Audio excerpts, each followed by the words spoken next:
دو فلمیں بنی ہیں اسی طرح، ذرا جلدی کر لیں۔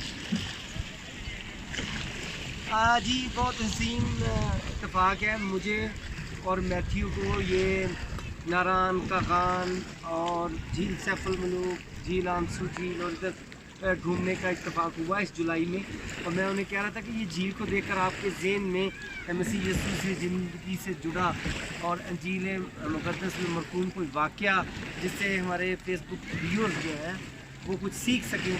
تو میتھیو کے پاس ایک بہت اچھی تھاٹ ہے جو انہوں نے مجھے بتائی، میں چاہتا ہوں کہ ناظرین کے ساتھ وہ شیئر کریں۔ جی، خدا یسوع مسیح کے عظیم القادر نام میں آپ سب کی خدمت میں سلام پیش کرتا ہوں۔ تھوڑا آ گیا جی۔ بالکل اس سارے سنیریو کو، اس سارے سین کو دیکھ کر ایک بڑا جو ہے غور طلب واقعہ ہمارے ذہنوں میں آتا ہے۔ اکثر ہم اس کو روانگی میں پڑھ جاتے ہیں اور ہم اس کی امپورٹنس نہیں سمجھ پاتے۔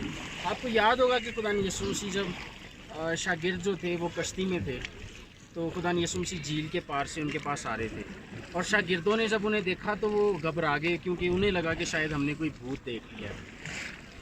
خدا یسوع مسیح نے ان سے کہا کہ ڈرو مت، میں ہوں۔ یہ جو انہوں نے میں ہوں والے الفاظ کہے ہیں، یہ ایگو ایمی جسے یونانی زبان میں کہا جاتا ہے، یہ وہی الفاظ ہیں جب خدا نے موسیٰ نے پرانے عہد نامہ میں خدا سے نام پوچھا کہ میں جب بنی اسرائیل کے پاس جاؤں تو میں ان سے کیا کہوں، مجھے کس نے بھیجا ہے۔ بھیجنے والے کا نام پوچھا گیا تو خدا نے اپنے تعارف میں ہوں اپنا نام بتایا۔ یہ تھی ایک بات۔ جب پطرس رسول نے دیکھا، باقی شاگردوں نے بھی یہ سنا، تو پطرس رسول نے کہا کہ اگر تو ہے تو مجھے کیا ہے کہ میں تیرے پاس چل کر آؤں۔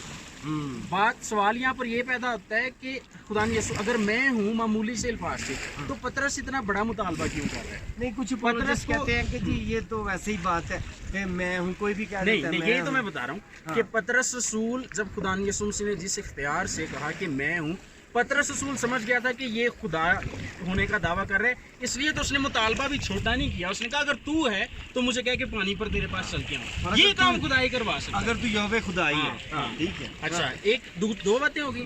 تیسری بات یہ کہ خدا یسوع مسیح نے کہا آ، اور باقی پطرس پانی پہ چلنے لگا، لیکن ایمان کمزور ہو گیا، ایمان ڈگمگا گیا، پطرس ڈوبنے لگا، اور اس وقت پطرس نے کہا آئے خداوند مجھے بچا۔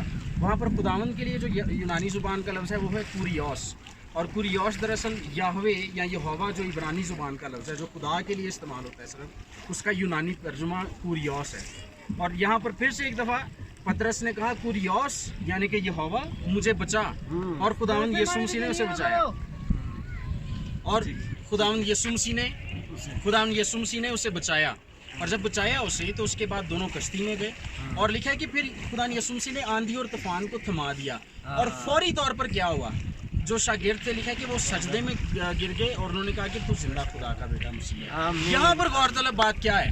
غور طلب بات یہ ہے کہ جو کٹر یہودی تھے سارے شاگرد، وہ ایک انسانی جسم میں ایک آدمی کو کیسے خدا کہہ سکتے ہیں؟ کیا ایسا انہوں نے دیکھ لیا تھا کہ انہوں نے خدا کہنے پر مجبور ہو گئے؟ دراصل یہاں پر بھائی کشتی والے آہستہ رکھ تھوڑی۔ اچھا، دراصل بات یہاں پر یہ تھی کہ خداوند یسوع مسیح نے پہلے نمبر پر تو یہ دعویٰ کیا کہ میں ہوں، جسے پطرس رسول بھی بخوبی سمجھا، اور اس نے مطالبہ بھی اس حساب سے کیا کہ اگر تو ہے تو مجھے کہہ کہ آ۔ اور پھر اس کے بعد پطرس نے کوریوس کا خدا یسوع مسیح کو، کشتی میں دونوں گئے، خدا یسوع مسیح نے آندھی اور طوفان تھما دیا۔ دراصل زبور میں اور ایوب کی کتاب میں لکھا ہے یہوہ کہتا ہے کہ میں وہ ہوں جو آندھی کو تھماتا ہوں، میں وہ ہوں جو پانی پر چل کے دکھاتا ہوں۔ یسوع مسیح نے یہ کام شاگردوں کو کر کے دکھا دیا، ویری گڈ۔ اور اسی لیے شاگرد جو ہے وہ مجبور ہو گئے تھے اس بات کو، اس حقیقت کو ماننے پر کہ واقعی جو ہمارے سامنے ہے یہ مجسم خدا ہے۔ اس لیے ان سب نے اس کو کوریوس بھی کہا، یہوہ بھی کہا، اور اس کو سجدہ بھی پیش کیا، اور سجدہ کے لیے جو وہاں پر یونانی زبان کا لفظ ہے وہ ہے پروسکونیو، اور یہ سجدہ جو ہے یہ خدائی تھوڑا سا آہستہ رکھنا، اور اس کا جو ہے یہ جو سجدہ پیش کیا گیا اس پر آگے بھی آرگیومنٹ دیا جاتا ہے، لیکن اسے ہم پھر کسی وقت دیکھیں گے۔